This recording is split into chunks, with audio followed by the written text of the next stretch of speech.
Hello good morning friends. कैसे हो? I hope सब ठीक होंगे और अपनी अपनी ट्रेडिंग में अच्छा कर रहे होंगे। तो चार्ट एनालिसिस की एक और वीडियो को स्टार्ट करते हैं दोस्तों। आज का जो निफ्टी का जो चार्ट है उसके बारे में डिस्कस करते हैं। कहाँ पे इम्पोर्टेंट लेवल बनेगा, कहाँ पे इम्पोर्टेंट रेजिस्टेंस बनेगा, उनको एक बार डिस्कस कर लेते हैं। वीडियो को अंत तक देखिए ताकि आप लोगों की चार्ट को लेके क्लैरिटी अच्छी हो। तो स्टार्ट करते हैं वीडियो को। तो दोस्तों आज की वीडियो में हम निफ्टी के इंट्राडे चार्ट सेटअप के बारे में बात करेंगे। जैसे प्रीवियस डे का लोकल ये था, ठीक है, 24,100 और हाई था 24,400 के आसपास का। तो ऑलमोस्ट 300 पॉइंट की रेंज है ये, ऑलमोस्ट 300 पॉइंट की ये रेंज है, ठीक है। तो यहाँ पे मार्केट ने आज क्या किया है, ओपन हुई यहाँ पे 24,175 के आसपास ओपनिंग हुई।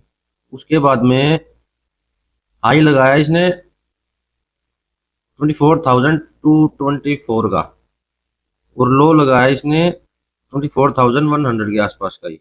तो कल का जो लो था वहीं से मार्केट ने बाउंस किया है।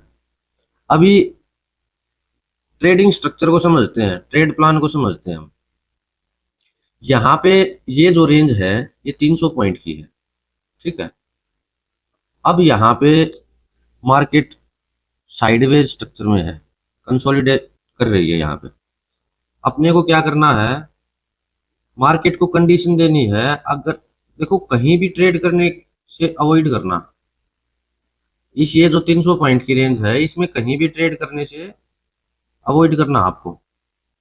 आप ये जो 300 पॉइंट की रेंज है इसमें या तो यहाँ पे कोई फॉल्स ब्रेकडाउन शो होगा, यहाँ पे जैसे कोई किसी कैंडल की क्लोजिंग आ गई यहाँ पे, ठीक है, यहाँ पे क्लोजिंग आ गई कैंडल की, ठीक।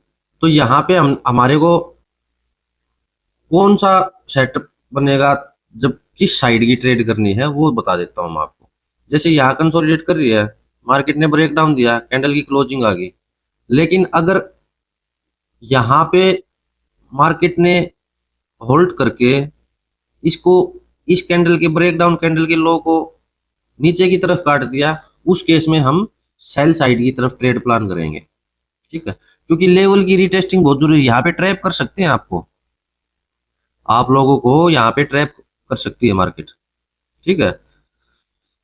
क्योंकि ये 300 पॉइंट की रेंज है, अगर यहाँ पे होल्ड करके ब्रेक डाउन देती है ना वापस से, इस कैंडल का जो ब्रेक डाउन कैंडल होगी सब उसका, उसके लो को नीचे की तरफ क्रॉस करती है, तब हम ट्रेड इनिशिएट करेंगे सेल साइड में।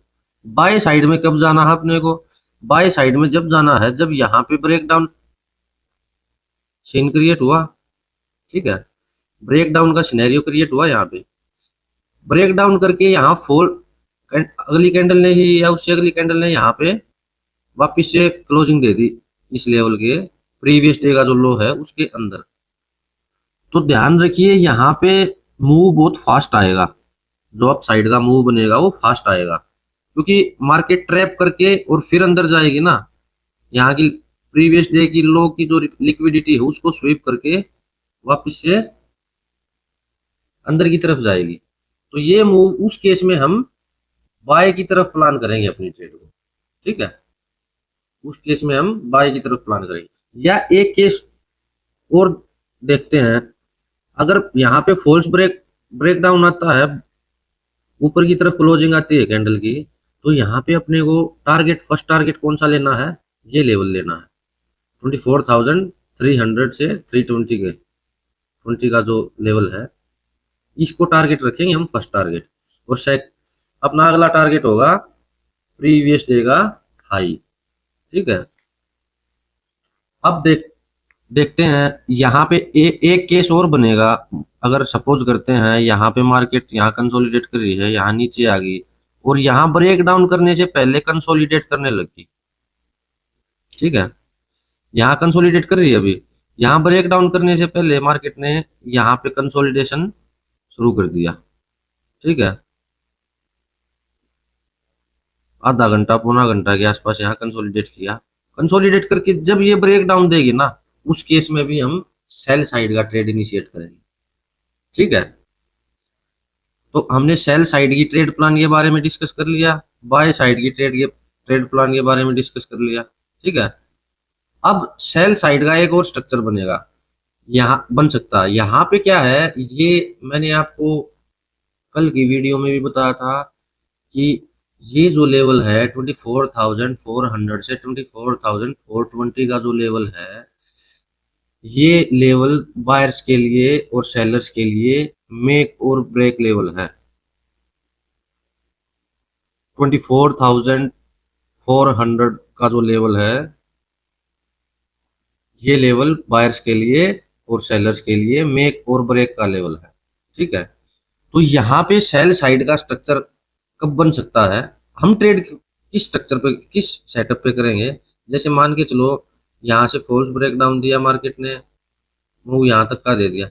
अब डेली टाइम फ्रेम पे अगर यहाँ पे क्लोजिंग होगी ना, यहाँ पे अगर डेली टाइम फ्रेम पे इस लेवल के ऊपर क्लोजिंग आ गई मार्केट की निफ्टी में, और क्लोजिंग करने के बाद यहाँ पे मार्केट सस्टेन करना शुरू कर दिया। ठीक है, सस्टेन करके कंसोलिडेट करके जब उस रेंज को ऊपर की तरफ ब्रेक करेगी ना, ब्रेकआउट देगी उस रेंज का, तब हम स्विंग पर्पज से अपनी एंट्री प्लान कर सकते हैं अप साइड की। और डाउन साइड की एंट्री कब प्लान करेंगे, डाउन साइड की एंट्री जब प्लान करेंगे मार्केट ने क्लोजिंग दे दी। ठीक है, या जैसे इंट्राडे में ही मार्केट ने यहाँ पे कैंडल की क्लोजिंग आ गई, यहाँ कंसोलिडेट किया, वापिस से नीचे ब्रेक डाउन, यहाँ पे कोई बेयरिश एंगल्फिंग या कोई शूटिंग स्टार टाइप कैंडल बन गई और वो एक्टिव हो गई, तो उस टाइम पे हम यहाँ पे सेल साइड को प्रीफरेंस देंगे यहाँ पे। ठीक है, सेल साइड की तरफ की जो ट्रेड है उसको प्लान करेंगे इस केस में। ठीक है, टारगेट कहाँ तक का रखेंगे, वापिस से 24,100 के आसपास का। तो आई होप आप लोगों को चार्ट साइकोलॉजी इंट्राडे का सेटअप यहाँ पे दोस्तों समझ में आ रहा होगा। यहाँ पे दोस्तों ये जो रेंज है ये 300 पॉइंट की है, तो मोस्ट प्रोबेबल चांसेस है कि मार्केट कुछ कुछ टाइम के लिए इसी रेंज में रिटेलर्स को ट्रैप करेगी। लेकिन ये रेंज 300 पॉइंट की है, तो यहाँ पे इंट्राडे में अच्छे अच्छे मूव भी आएंगे। ठीक है, उनको कैप्चर करना हमारा मोटिव है। ठीक है, तो दोस्तों कोई भी बाय सेल एंट्री लेते हो तो उससे पहले अपनी फाइनेंशियल एडवाइजर की सलाह जरूर ले लीजिए, या अपनी खुद की रिसर्च जरूर कर लीजिए। ये वीडियो सिर्फ और सिर्फ एजुकेशनल पर्पज के लिए बनाई जा रही है। ठीक है, अगर आपको वीडियो अच्छी लगी है तो लाइक कीजिए, चैनल को सब्सक्राइब कीजिए। मिलते हैं अगली वीडियो में, तब तक के लिए गुड बाय।